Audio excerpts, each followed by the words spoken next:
Hi everyone, this is the movie for the curriculum beginning October 17.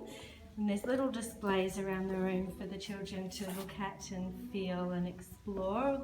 These seed pods are a variety of dried and fresh off the tree after that storm the other day.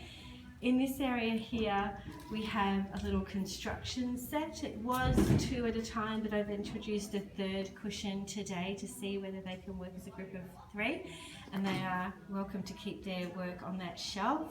I've added to the top there a little literacy puzzle where they can see the word joy formed here, and they've got the letters over there that they can play with and try and build together. Over here is our writing and literacy table, which I have added some alphabetic stamps to, the ones I could find this morning. The alphabetical stones are still on the table in there, so they can sort and make words with those, and a variety of cutting and sticking and drawing items in there as well. The children asked for a block area as well as a train area this week.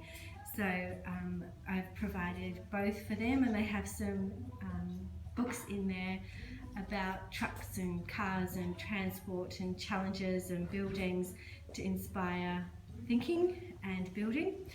Over here with the train set, that area is yet to have a bit of further development, and I'll talk to Nathan and Caitlin in particular, because they were using it a lot yesterday to see how they want to develop that area.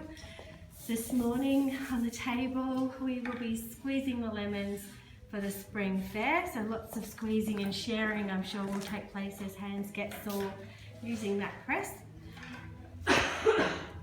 Sorry. On this side of the table we have a little office area where they can practice their stamping and writing and have little cups of tea or coffee as they use the pretend computers, a nice little imaginary space.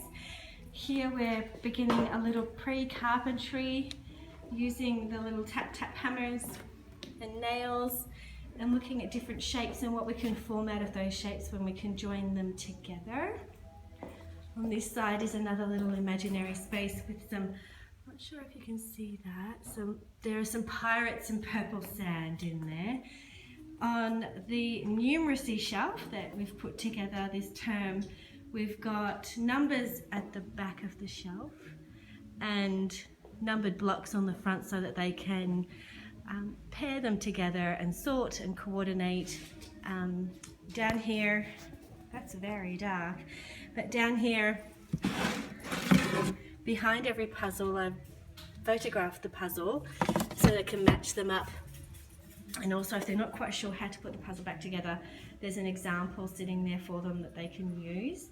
Here's a nice little sorting area for all the sorters who are coming forward in our group at the moment, who are numerous.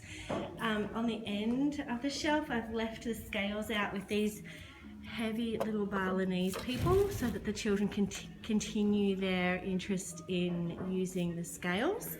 Over here, often the children are still asking to use the listening post, so I have kept that out, and we've got the books and little literacy space there as well. We have our drink station still out. We have at the easel, instead of painting this week, we have black paper and numerous shapes cut out because I want them to go back and re-identify with which shapes they're using and names, using their names and labels for things.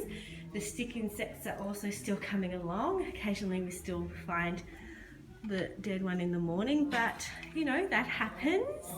Eloise has set up her beautiful, I'll try not to get you in the video. That's all right. It's had a hard life. The children come and rearrange it, and they have animals as well.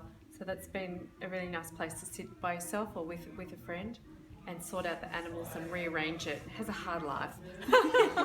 It's been really successful. They use it all day. So I've added the pod to the side here so that the children who are waiting for a turn can come in here and read books about farmyard animals while they're waiting for their turn to play with them. So I took the lemons off this table this morning because I wanted to give them something really beautiful and sensory to touch. I've got this wheat that they can move through their hands, but I'll just talk to them about making sure they keep it, out of their mouth and nose and so forth, so that they're keeping nice and safe with it. And our shoes, of course, are going back over here after they've been to the toilet and they're heading off to bed. And it's sun hat time of the year, so everyone knows to put their sun hat into their pocket, which is a nice little name identification activity as well. All right, thanks everybody. Bye.